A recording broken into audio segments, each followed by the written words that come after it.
Good evening, everyone. Good evening. Thank you for braving the traffic and coming out here today.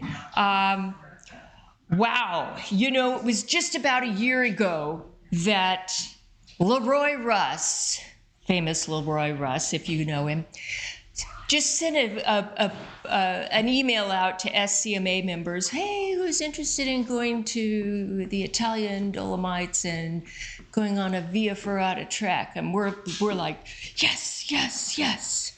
So there was the long prep, and Ben and I were there on the trip. Yeah, and several other people that are here were on the trip, and it was just a trip of a lifetime. But seeing it through Rob's eyes and Gio Jones' eyes, these two guys laughed their way all over the Italian Alps. And I can't wait to see Rob's perspective on this trip. Can we please welcome SCMA Vice President and climber extraordinaire, Rob Donnelly.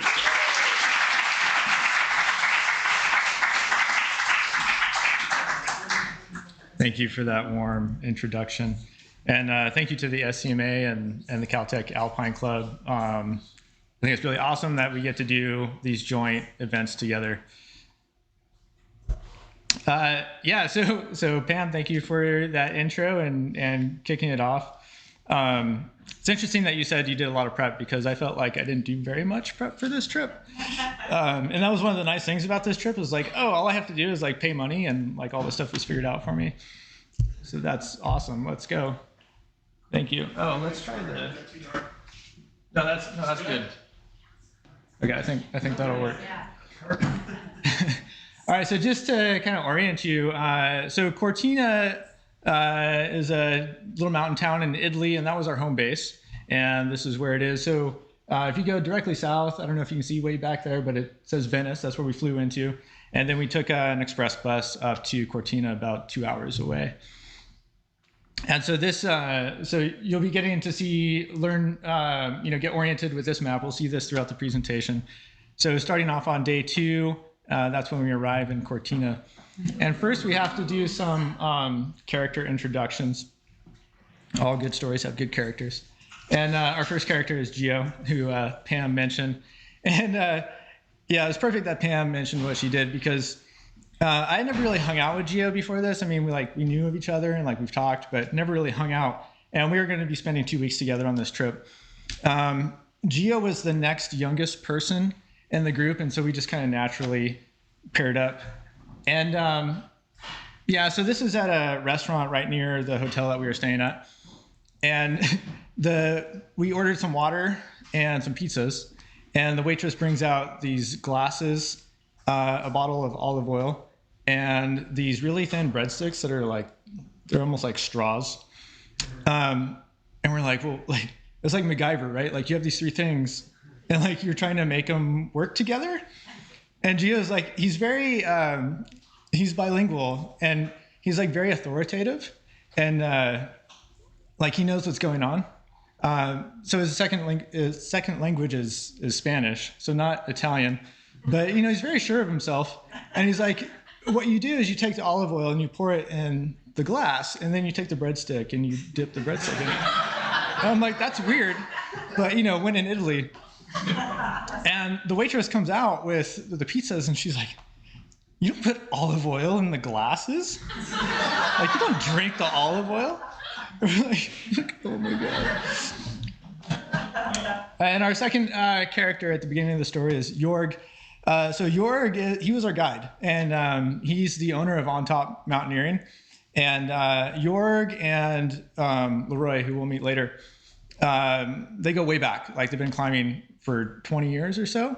And so Leroy's like, hey, if anyone wants to do any climbing, just call them up. And we called them up. So our first destination was Cinque, and it took me a long time to figure out how to pronounce that, because it has an H sound in it, but there is no H in the word, so imagine that. So this is walking up to one of the Cinque. So Cinque is 5 towers, for those that don't know Italian. And so this was our first view of it, and it just looks magnificent. And the objective that we wanted to do was on the left side of this, and you can kind of see a roof halfway up. And it's called Via Miriam. But we got up to the base, and there was a guided couple on it, and they were just having the hardest time. And it was just a big circus. Like, he was like, pushing her up the route, and it was just, we're like, oh man, let's go somewhere else. So we're walking around the backside, and we get to see some more of what's going on here. And if you can see that, there's a climber on this hanging route. And I'm just itching because I've never climbed limestone. I'll talk. This isn't actually limestone. I'll talk about that a little bit later on. But I've never climbed this type of rock before, and I was just, this is like Pam said, right? It had been a year in the making. I'd been on the calendar for that long, and finally being there and then actually getting to touch the rock. So it was just, really, really itching to do it. And so some more of the 5 towers in the back, just these, snarl teeth-like looking things, just in awe. And if you look really closely, there's a climber on that rightmost formation of the roof there. All right, so we start on our first climb. Jorg's going up there, and he's been up there a lot. So we're like, man, whatever you want to climb that you think is gonna be cool, like we're gonna do it. We don't need to climb like all the classics that you've climbed, hundreds of times before. And this is me with just a silly grin because I like I said, like finally got to touch the rock, and it's just like, it's so awesome. And this is like, we're climbing up on one, and like some other climbers on this other one. It was just super wild, super cool. Okay, so we finished that climb, rappelled down, and then we went back to the climb that we originally wanted to do, the Via Miriam. And so we're starting up this climb, and in the middle here, you can see there's a meadow. And in that meadow, you can't see the sheep. You'll be able to get a glimpse of them in a bit. But, they're baaing like throughout the whole day. You can hear them. And so we get to that crux section that this couple was at, and we're just like, we thought they were terrible climbers. But now it's our turn, and Gio's, we're climbing next to each other on 2 separate ropes. And Gio goes for it first, and he's like, man, I don't know what to do here. He's like, why don't you pass me? But Jorg is not counting on me passing Gio, right? So like there's this big loop of rope now as I get up next to Gio. And so he's expecting Gio to like stay in front of me. So I need the rope to go tight before I can try this section. And so we're trying, but like as this is happening, like all the huge herd of sheep come up near the base of the route. And it's just like they're baaing, and it's just so loud. And like this motorbike is going down this road, and we're like, Jorg, up rope. And like I couldn't even hear Gio yelling next to me. There was so much noise. And so we were just like, now we were the circus. Right. And so I was like, man, I take back everything I said about those climbers.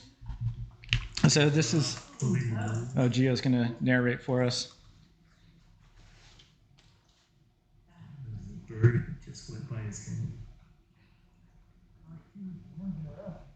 I got 2 hand jams in a row. I was really psyched because there's very few to no jams, cracks in the Dolomites. There he is. Yeah, man. You're on video.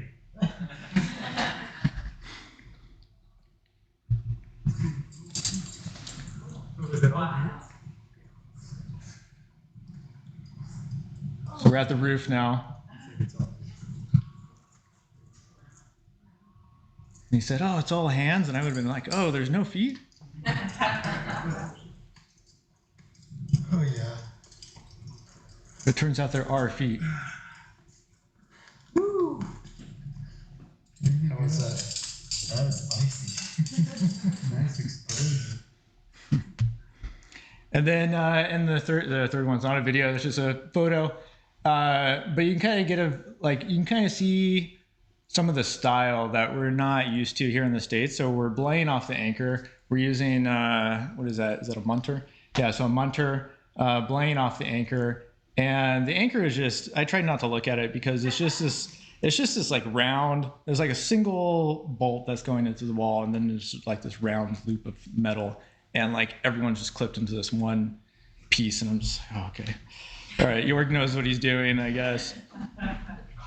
This was at the top. Jorg is he's very savvy with social media, so he wanted to get a photo. So this was posted on his Instagram. This was the rappel down the middle of that big tower. So that's where that rappel is.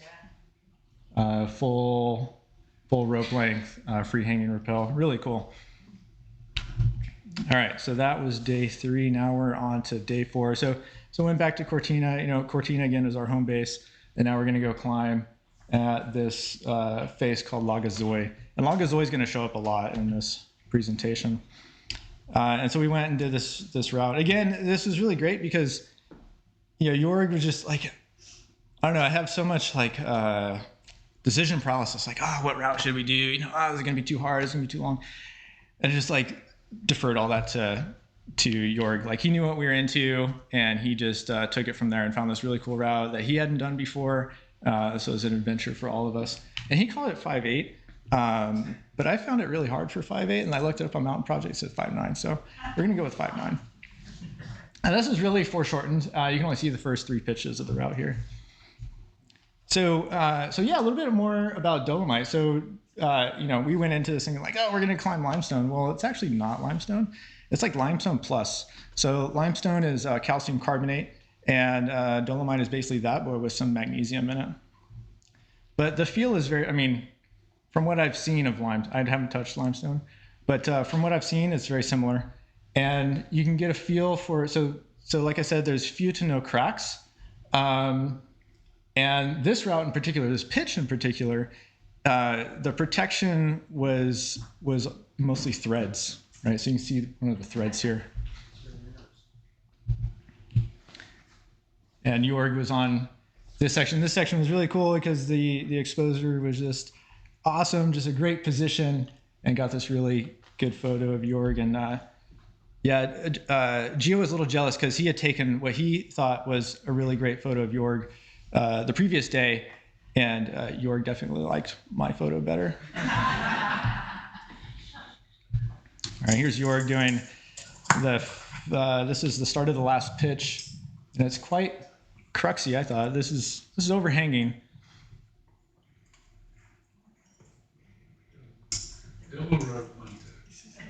That's right. Yeah, the thing about this, like, watch Gio belay here. It's really hard not to short rope. If you're trying to keep them tight, it's hard to short rope. Yeah, it's 5.8.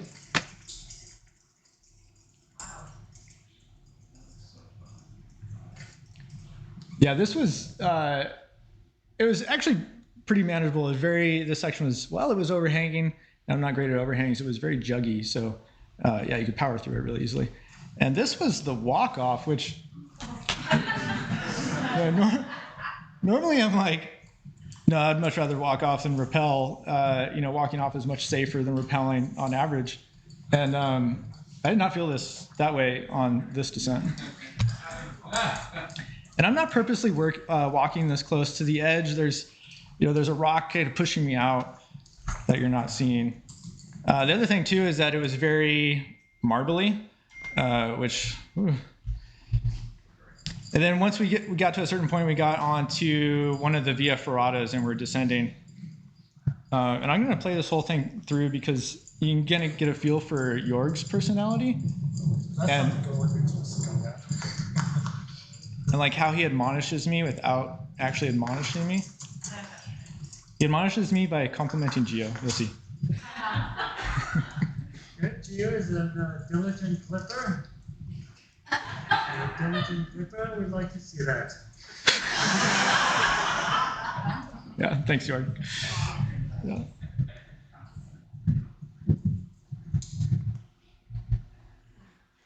All right, so that was our climbing. So we only did 2 days of climbing. We wanted it to be multi-pitch. It was just phenomenal. The Dolomite is really steep, right? So like when you look at the route from the ground, if it was granite, it would be really hard. Like that's a really hard route. But when it's Dolomite and it's that steep, it's slightly easier. There's a lot of features. It's great. Actually, in Cinque Torri, the texture of the rock is interesting. There's all sorts of textures, but I love, just putting my hands on it. Like the texture of the rock, it reminded me of the sandstone and red rock. And then there was a section where it was just super polished, and it reminded me of some of the climbing on Potash Road, except like there's no friction. It's just really polished to a sheen, and that's what made that crack section so hard. So it's just all over the place. But again, few to no cracks. So when you find a crack, like when you find a hand jam, you're like, this is awesome, because you get so few of them. So we did just 2 days of guided multi-pitch climbing, and then we had 2 days between the climbing and the Via Ferrata, and this was day 1 of 2 of those 2 kind of free days, and we kind of each did our own thing, but Jorg was very helpful. He's like, whatever you guys want to do. He's like, if you want to go up to the pass, like I can loan you, some of the Via Ferrata gear. I can even, give you a shuttle ride up to wherever you want to go. I'm like, that's awesome, right? We're not paying him to do any of that, but he offered to do that. And so Gio decided to go do some mountain biking. So he rented a mountain bike and did some of that. And then I just wanted to get out there. I just wanted to cover some ground. I wanted to kind of get a preview of the Via Ferrata, because I'd never done Via Ferrata, because we were going to be doing this Via Ferrata trekking where we couldn't just go back to home base, right? We're going to carry everything with us. And so I kind of wanted to what footwear should I bring, right? I didn't want to bring my big bulky boots if I didn't need them. So I wanted to go kind of get a preview. So I went back to Lagazuoi, right? This is where we climbed, and Jorg had a map, so I took a photo of the map, and he gave me the Via Ferrata kit that we were going to be using for the rest of the trip, and he gave me a ride up to the top of the pass. So you can see in the middle there, that's the Funivia, so the lift, right, the ski lift, and at the very top in the background there, you can see that's the Lagazuoi hut. This is just going up. So the second picture is at Falls Orego Pass, right? That's the mountain or the road mountain pass. So once you get up to the top of the pass, you can see, back behind Lagazuoi, and this is Via Ferrata Tomaselli. So I was looking for something to do, and something that Ron Barry's in the audience was also, you'll also see him later on in these slides. He had mentioned this, and I was like, that sounds really cool. The Via Ferrata is rated very difficult. And I was like, that sounds cool for my first Via Ferrata. Let's go check it out. So they have these really great signs, very colorful, the greens and the reds. I love them. And then in the middle here, just to give you an idea, so this is on the approach. So we're not on the Via Ferrata yet. This is just the approach. And so just from afar, it just looks. So there's some people on that ledge. It just looks very improbable. And one thing I noticed up there, very little water, right? When you're in the Sierra, lakes everywhere. Here is very, very dry. So this is now, I'm at kind of the staging area for getting ready to go do the Via Ferrata. And in this photo on the right, maybe kind of hard to see, but there are some climbers in the middle there. And if you look closely, there's some ladders on the left here, left over from World War I. So a lot of these Via Ferratas were put up in World War I to get, soldiers to positions and machine gun emplacements, lookouts, all that type of stuff. And this is now, I'm right below these ladders that you see on the left, looking straight up. Were these graded? Yeah, so I called it VD. I mean, they don't have an abbreviation, but it's VD stands for very difficult. Is that a separate grade to rock climbing? Yeah, so that kind of leads into something. So when I was first doing this Via Ferrata, right, I was pulling on the cable a lot, but then I kind of relax a little bit, and you can actually free climb it, right, while you're clipped into the cables, and that made it a lot more interesting. And then when it gets too hard, you can just use the cable. And then I was kind of freaking out. Like, I hung out at the base of the Via Ferrata for quite a while, just kind of work up to actually go and do it, because Ron was telling me, he's like, oh yeah, it's 10B. I'm like, 10B? He's like, oh, you just lie back the cable. Right, but I was thinking like, oh man, like it's gonna be 10B lie back in the cable. Like that sounds insane. So I was just a bit nervous. But like, oh well, worst case, I'll just reverse it. But it actually ended up being really chill. I thought, right? It's very difficult, but I thought it was rated very difficult. But I mean, being a rock climber, like it was pretty chill. And anytime it got hard, like you would just yard on the cable, and it made it super super easy. I didn't take a lot of photos on this section just because I was, all into it. And it was just me, right? I think you need people in the frame to make some of the photos interesting. So now we're going straight to the descent. And this reminded me a little bit of some high Sierra descents. So looking back at the end of the route here, see people coming off of it. And then if you're into trail running, okay, so Dolomites is cool because like just a huge playground. Trail running, hiking, trekking, whatever, mountain biking, climbing, whatever you want to do. So this is what trail running looks like. Just beautiful. Everywhere you look, it's a photo. It's a Kodak moment.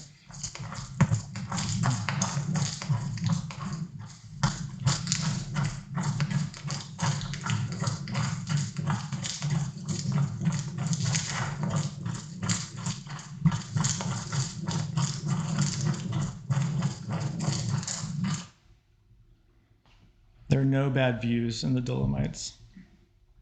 All right, so getting up to the top of Lagazuoi, I'm getting back to Lagazuoi now, because I want to go check out all the World War I stuff. There's all sorts of tunnels. In this one, they actually have like machine gun sounds set up, so you can get the whole vibe. That's looking back down at Falls Orego Pass. And then you can actually you can take these tunnels all the way down, like instead of going down Lagazuoi itself, you can actually go down through Lagazuoi. So this is the path to get to the beginning of the tunnels. You're going through these trenches at the top of the pass.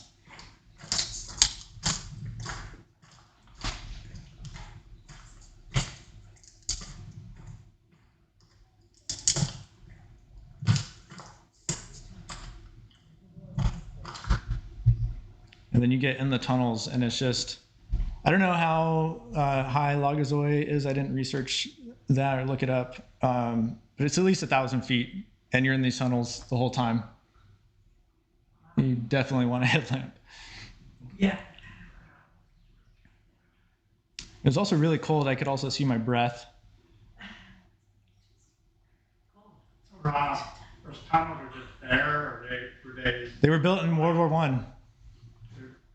What was the purpose of building that? So that you don't get shot and killed while you're going up and down. Okay. Yeah. So some of these were built to get behind enemy lines. Right? They're like, oh, we'll go behind. We'll dig under them. So, yeah, some of it was that.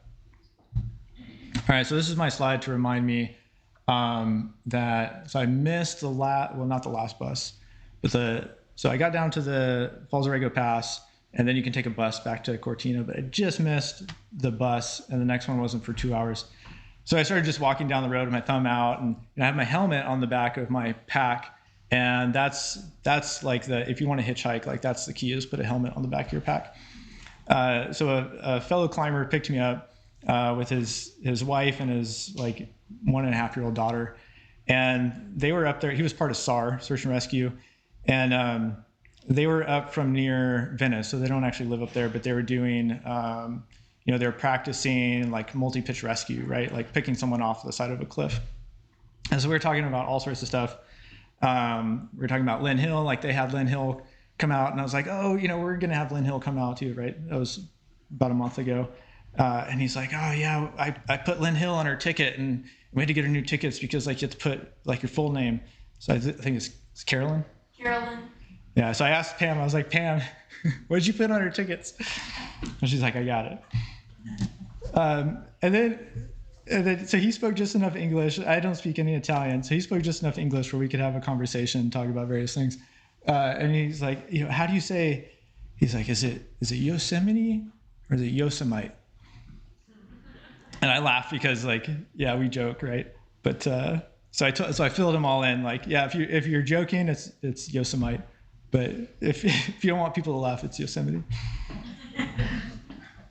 All right, so we're back in Cortina. We're now at day 6, and this is just like a prep day. We're getting ready for the Via Ferrata trekking portion of the trip, and everyone's meeting up. Everyone's descending on Cortina, and we have the big group. So I'm just going around Cortina, and like when you're in Italy, you got to visit the La Sportiva store, right? And I'm just in awe. Yeah, I don't know. I love this. This is great. Yeah, so for those that don't know, La Sportiva is headquartered in Italy, and actually not too far from Cortina. So this wasn't headquarters, but it was a La Sportiva store. And I mean, it just makes sense, right? Because like Italy, right, it's shaped like a leg, and like just makes sense. So just some photos around town. So this was a view from. So Gio and I shared a room. So this was from our hotel room at Hotel Panda. Yeah, just no bad views. Again, random photo. This was they're drying corn under the eaves. Yeah, I was like, wow, that's cool. Okay, so yeah, like Pam said, right? Jokers. So like he was just done eating the crust, and he had like the night before he had like cut out half of it, and he had like a half crust, and I was like, oh dude, you got to do the whole thing. So the next night he's like, hey Rob, and so he was the saint of pizza crust. All right, so now we got the whole group. There's only one person that's hidden, and that was the other guy. That's Paul. But yeah, we got Leroy, Margot, Lori, myself, and then Paul's hidden behind me. Gio, of course, Ben and Pam who are here. Ron, who's here. Yvonne Sai, I think I saw you. There you are. Mihaila, Mary Jo, and Gary, who are also here. All right, so our first destination. So first day of the Via Ferrata trekking. Well, like, okay, so you might know what Via Ferrata is, or you do now, and you know what trekking is. So what's Via Ferrata trekking? Well, let's find out. So Via Ferrata trekking is like you take a pack, but what's nice is that you don't need your sleeping bag, you don't need a tent, you don't need a bunch of stuff that you normally take on like a high Sierra backpacking trip, because you're staying at huts. But so we're going from hut to hut, and we're doing some hiking, but we're also doing Via Ferrata on the way. So that's Leroy there in the middle, and Pam in the background, and then the perspective is kind of interesting because we're on some formation. I don't know what the name of it is, but just next to Leroy, you can see one of the Cinque Torri, right? And just off to the right, you can see that little shadow where that roof is, where Gio and I were. So that's actually in the middle ground, and then way in the back is the Tofana. So just the sense of scale is just so wild there. And then this was the guy who was hidden. That's Paul. That's our other guides. We had 2 guides on this portion of the trip. Both Jorg and Paul, great guys. They're actually from Canmore. And then they also have guides that are local to the area as well. But they were visiting from Canmore, just like we were visiting from the States. And these were our accommodations for that night. So normally what we would do, like usually how it would work is we would do some trekking in the morning. We'd get to the hut around the afternoon. And then some people would choose to stay at the hut and chill. And then others, we'd go out for an afternoon Via Ferrata. And so there's Averau Peak, which is right next to Refugio Averau, where we were staying. And so this was the afternoon Via Ferrata that we did. And for some reason, they have crosses on every peak. I don't know why. Yeah. So this is a point where I got to talk about my family. So a little bit aside here, because I am a dad, and I have a lovely wife and kids. Yeah, when I kind of told my wife that I was going on this trip, she said, "You're not going to Italy without me." And I was like, "Well, like you don't understand. Like this isn't Italy that you think of. Like I'm going to the mountains, and they just happen to be in Italy." And yeah, that kind of that argument didn't really pan out too well. So what we ended up doing is we actually worked it out so that like I could do my Italy trip and she could do her Italy trip. So we both went to Italy just on 2 separate trips.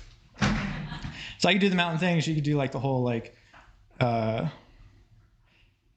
want to say touristy thing, but I don't think that's very fair. Yeah, touristy. Okay.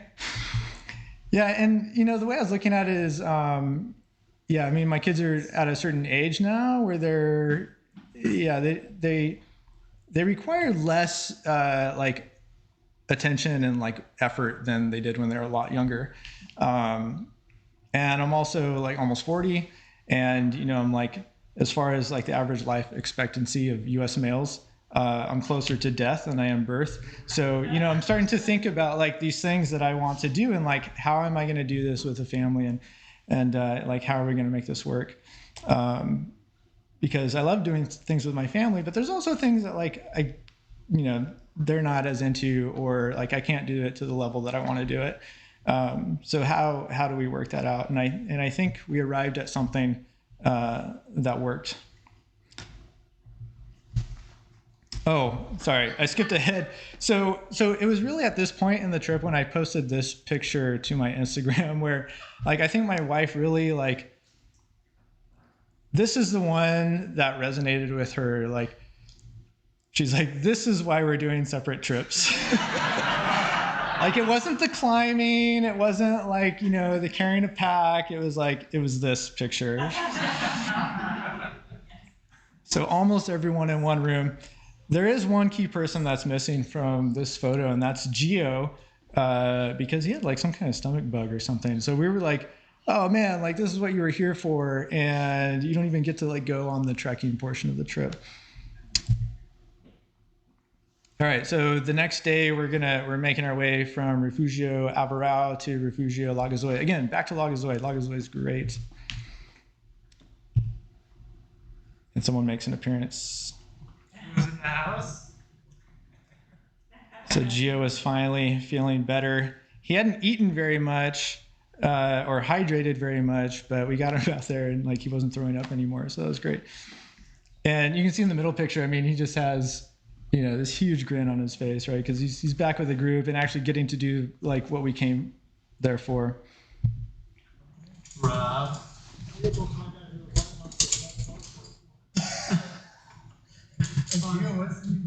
I know.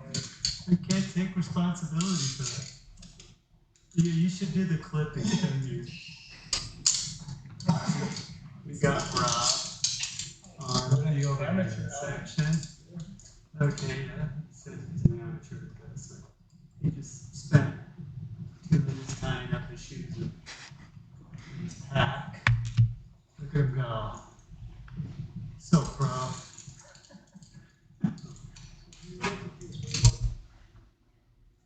So yeah, so this Via Ferrata, I really enjoyed this one. This was a lot of fun. And yeah, some more World War I history. So that's Ben Chapman there, and in the background you can see remnants of a hospital. And so all of this is right near the front line, or like on the front line. And so this hospital was built behind this outcrop to protect it from artillery shelling. Yeah, you want it close enough to the front line to, give medical care to soldiers, but then you want it far enough away that it doesn't get hit itself. And yeah, that's a mandatory Tyrolean traverse. And this was, this is actually really good because we're right at that front line and the border of these 2 territories that are in Italy. And so we were in Trento. Is that? Correct me if I'm wrong. And then just north of that was South Tyrol, home of the Tyrolean Traverse.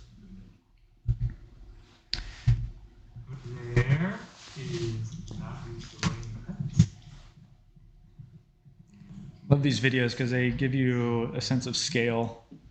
So that was our destination. We did the Via Ferrata, and we still have to hike over there. Gone, we're going down. Okay. Okay. We're gonna go take a seat tonight. Maybe.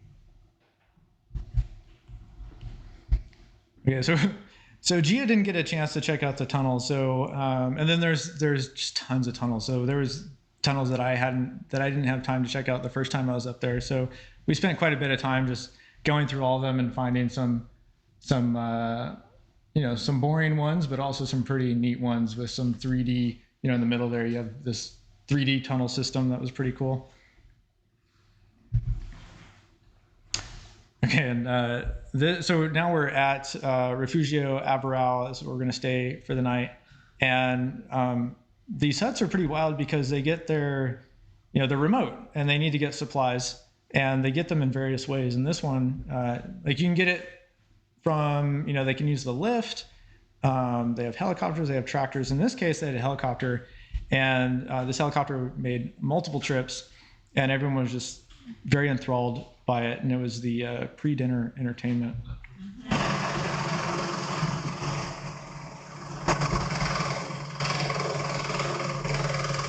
I had to turn this one way down. It's super loud. There's Pam getting blown away.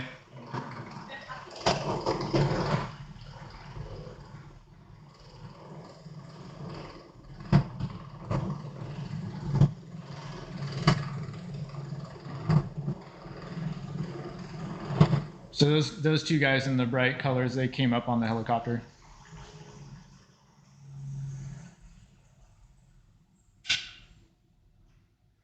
And these huts, they're quite crowded in the afternoon when you have, the public is visiting. But towards the evening, they really quiet down and kind of empty out. And then all that's left is the people that are staying there for the night.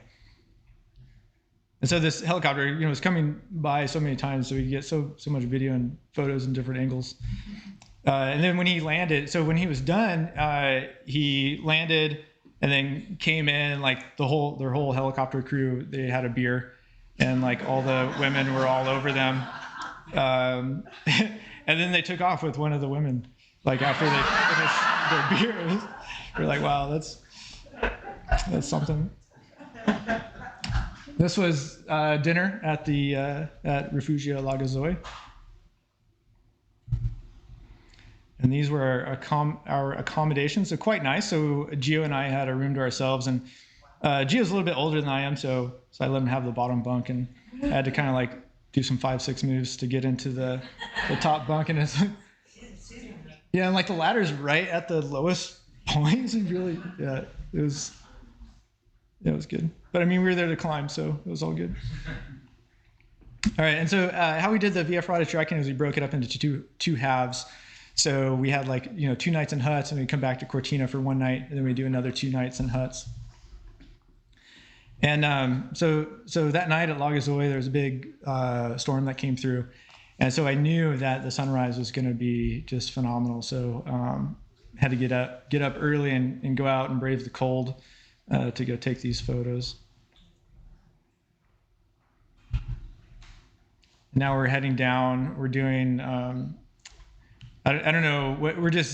So instead of going through the tunnel, I think going down the tunnels was an option, but I think the entire group just went down a trail that was on the outside of Lagazuoi instead of going down through Lagazuoi. Then I'm building up my collection of Ben crawling. So the first one is North Fork of Big Pine Creek earlier this summer, and then got him again. I actually kind of set this one up. I told him, I was like, Ben, you gotta get on your knees. And he obliged. And this one I had to include just because, it's Leroy and Margot, and I thought this was really cute. Leroy is, I think, 85 now, by the way.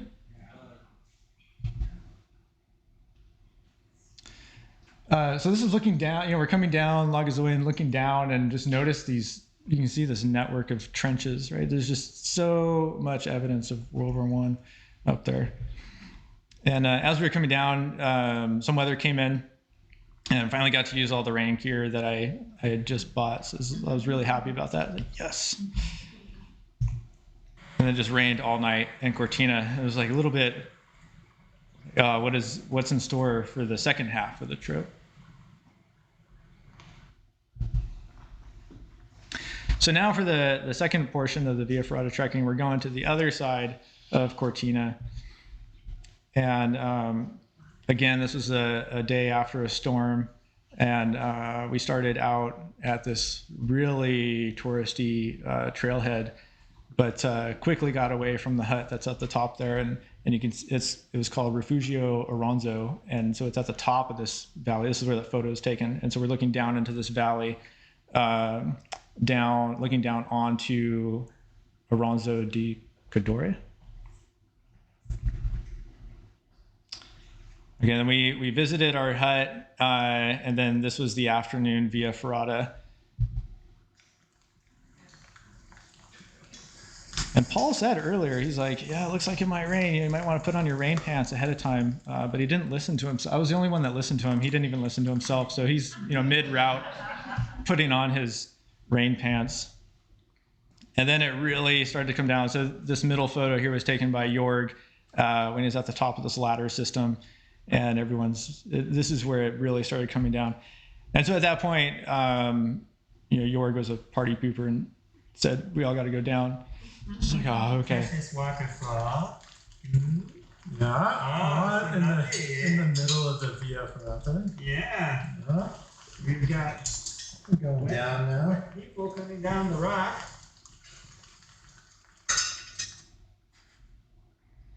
I think maybe one or maybe two of us was having type 2 fun. But Gio and I were just soaking it all in. It was great. So this was probably my least favorite hut.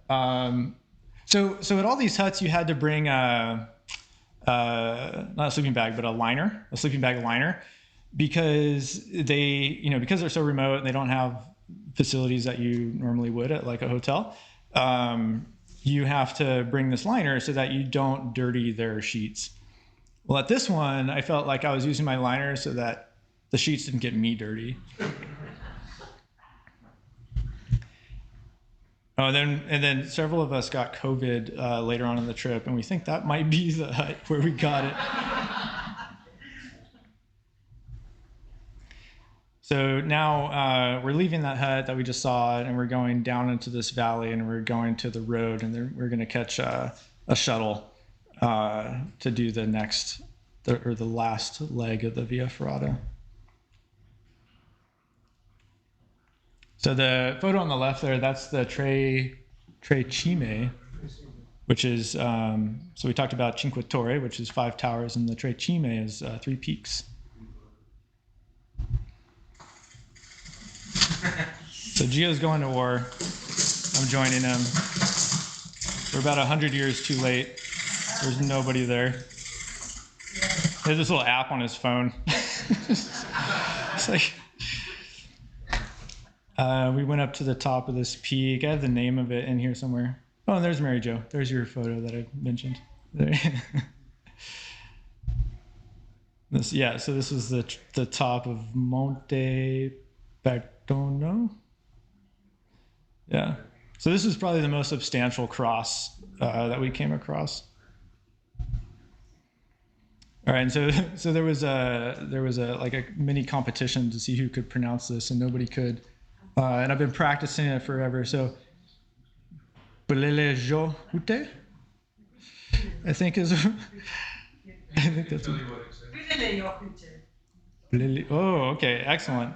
Yeah, so this is interesting, right? Because this was on the border of like South Tyrol, and so you have German speaking and then Italian speaking, and so a lot of these had 2 names. So like in the middle here, you can see actually the 2 names. So you have this German, yeah? Yeah. Yeah, so the German name, and I believe that's the Italian name on the right. Yeah. And this hut was so cool. We had this whole hut to ourselves. It was it's family run. It's just this very intimate setting, very small. And there was no one else there except our group and the family that runs the place, of course.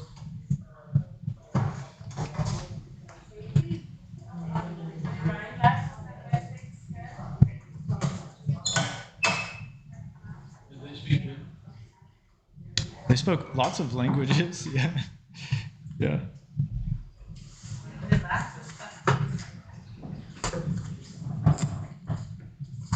Yeah, so anytime I get to climb, it's great. So, it was built into the hut. If you had to go to the bathroom in the middle of the night, you get to do some more climbing. And then this was the snoring room. Which, that's right.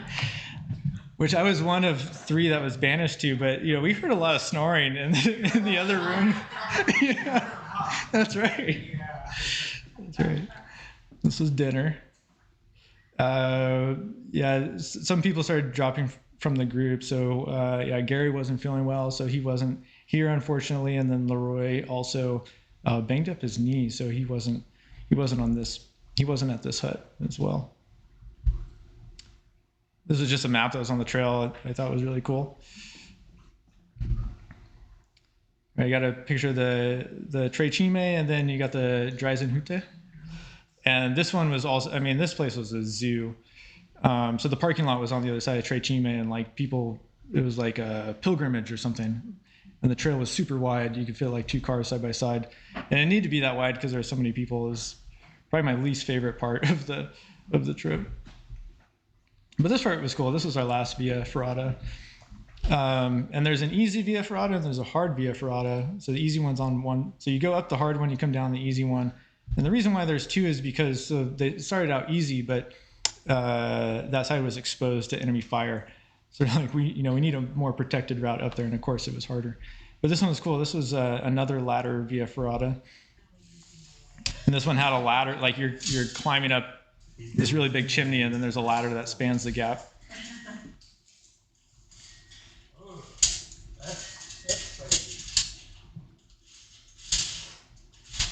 Without the ladder, it'd be pretty spicy. Yeah, you'd have to make a big jump. Yeah, it wouldn't be able to use your feet. Completing the crossover. Oh, we missed that opportunity. Oh, man. She said we should have done a Tyrolean traverse. Another summit. All right, yeah, so those are all the places that we went. And just real quick, because we're over the time that I want to be. Yeah, so that was the mountain part of the trip, and then we had a couple hours to go. So we did this like lightning run to Venice, just Gio and myself. And we ran into some of the rest of our group. I don't recommend spending any more than a day in Venice. It kind of smells, but it's cool because like that's where a lot of movies are filmed. So you're like, oh, okay, I get to be like James Bond for a day. And of course, you can take the climber out of the Dolomites, but you can't take the Dolomites out of the climber. And this was the best food in Italy, Mediterranean food. I don't know if anyone recognizes this guy, but we ran into this guy. He's a YouTuber, and both Gio and I are engineers. And this guy, he has a engineering YouTube channel.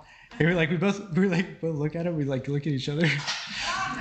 And he looks just like he does in his YouTube videos. It's like a signature hat. Yeah, that's it.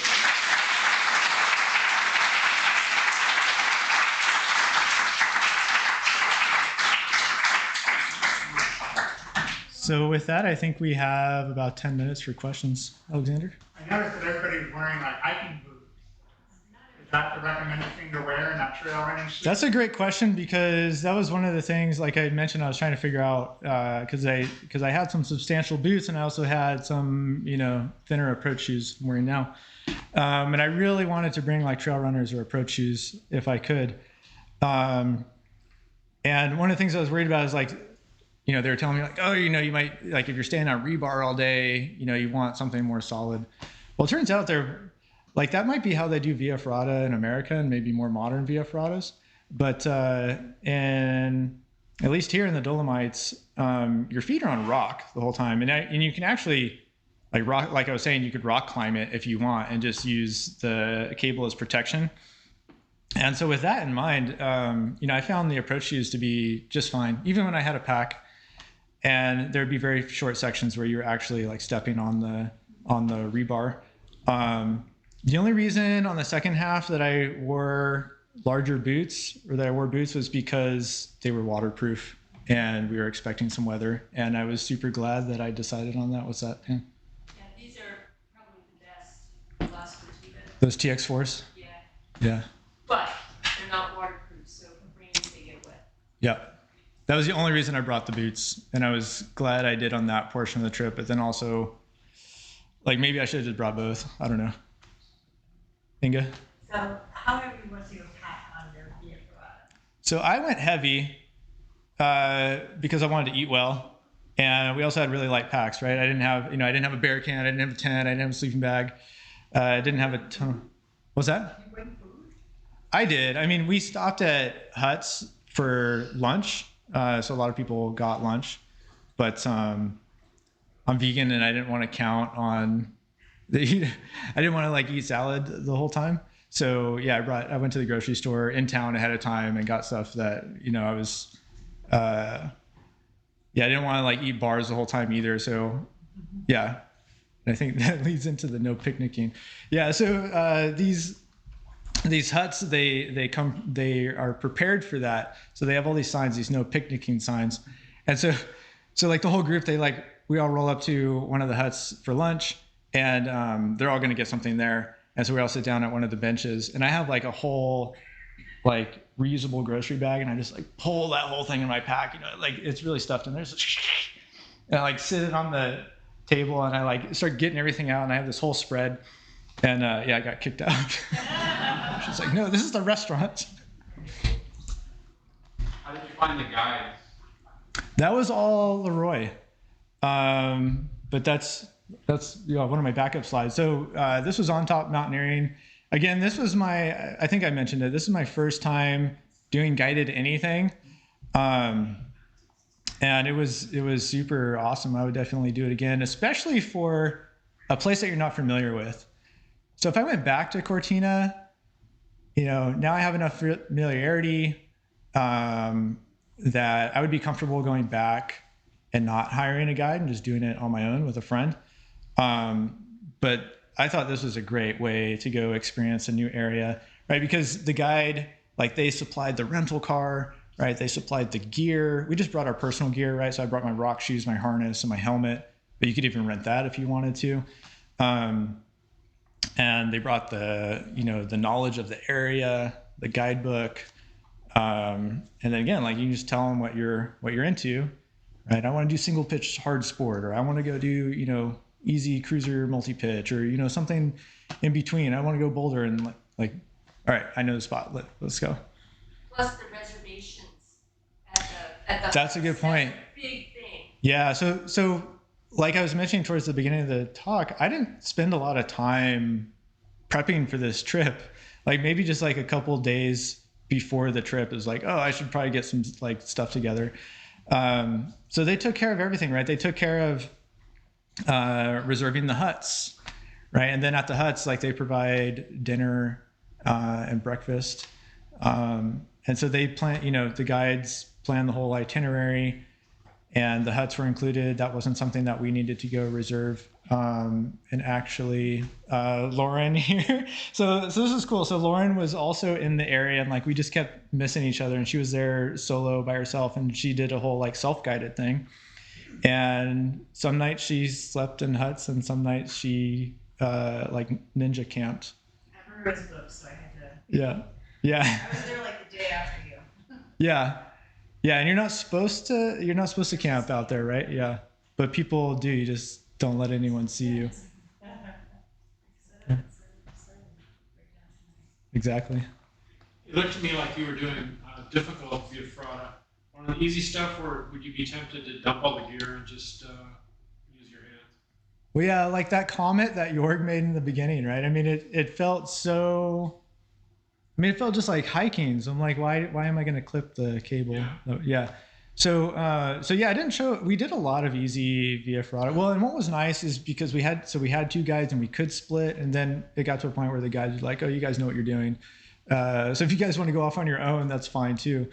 And so I didn't take a lot of photos of the easier stuff, but there was definitely easy Via Ferrata that we did, and there was sections of the hard Via Ferrata that were easy that you know, I would either not clip at all, or I would, you know, take both clips at the same time, right, and move them over rather than doing one at a time. So yeah, it's variable. It slows you down a lot, right?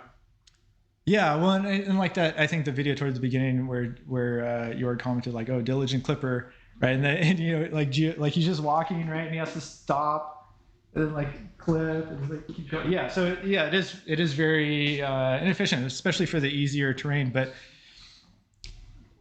I don't know, for me, like even the harder Via Ferrata was like relatively chill, but it was nice to have. It was nice to have for the harder stuff, especially because you could just rest whenever you wanted to. Yeah, I mean, if you're at home, you don't clip your ladder. Right. I'm actually like really, I don't like ladders. Oh. I find them to be sketchy. like I find ladders to be sketchier than anything I showed you here. So yeah. How was the rock fall on the Averau? It looked pretty loose. Yeah, actually I feel really bad because I actually knocked one loose and I hit Mary Jo in her hand. Oh no. Yeah, and it was just, yeah, it was very loose and you had to be very careful. And even if you were being careful, it was still, yeah, easy to let it loose. Yeah. So you want to wear a helmet. And there was one guy who was climbing below us and we're like, he's just wearing a cap. I was like, oh man, this guy. And yeah, Jorg's like, oh, we got to be careful. I'm like, well, you know, he chose that, right? But like he gets to the top and like someone comments on it and he's like, he knocks on his head and he's like, ding, ding, ding. And he had this like plastic plate under his cap. So even he had something.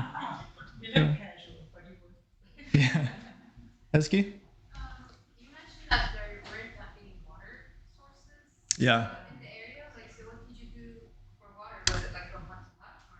Yeah, you would fill up at the hut, and you would actually buy water because some of the huts, while they had some running water, it was advised not to drink it.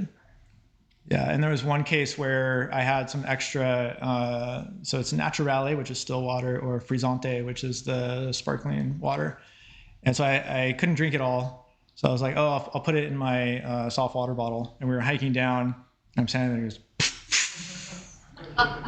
and I expected to get really wet, but I wasn't getting wet. But it turns out, yeah, it popped a hole in my soft platypus water bottle. So don't put frizzante in your soft water bottle. By the way. I was wondering, the multi-pitches you showed, are those trad routes, or would you bring a trad rack, or are there? Yes. Yeah, mixed. Yeah. So sometimes there were bolts. I mean, yeah, even when there was bolts, I'd consider it trad bolted. And I think every route, yeah, there was a mix of bolts, but definitely needed some gear. And in like some cases, it was the threads. Yeah, for sure. But you could get away with a pretty light rack often. Yeah. Maybe one more question. So I'm Italian. I spent a lot of time in the Italian Alps. So maybe I shouldn't come today because your beautiful pictures kind of made me homesick. I apologize. Yes, it's super beautiful there. Like I said, you know, everywhere you turn is just an amazing view, and I would love to go back. But at the same time, I really like the High Sierra. I don't know. Like I said, like the water. I don't know. It's just after a while, I noticed just how dry it was there. But yeah, having said that, I would love to go back. It is beautiful. There's so much to do there, and I highly recommend going and checking it out. If not, you know, self-guided, you know, with a guide to show you the area. So yeah, thank you.